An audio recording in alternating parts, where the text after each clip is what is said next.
إخواني وأخواتي، يحز في نفسي أنني لم أكن في ربوع هذا البلد لأودع وأرثي الملك الراحل، وأرحب وأجدد البيعة شخصيا لملكنا الجديد. وها أنا اليوم بحمد الله بين إخوتي وأخواتي في ربوع هذا البلد الأمين، داخل صرح نعتز به من صروح وطننا الحبيب.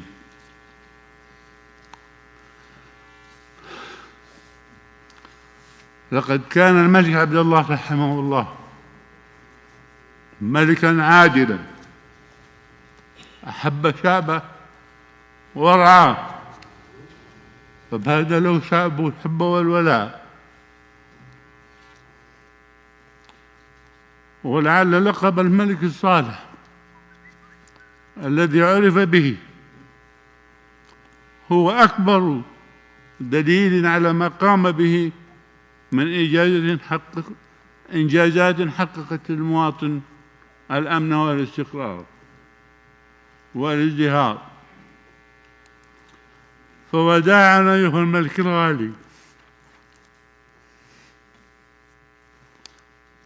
وسنذكرك دوما نحن والتاريخ والأجيال القادمة بالخير والحب والأسر.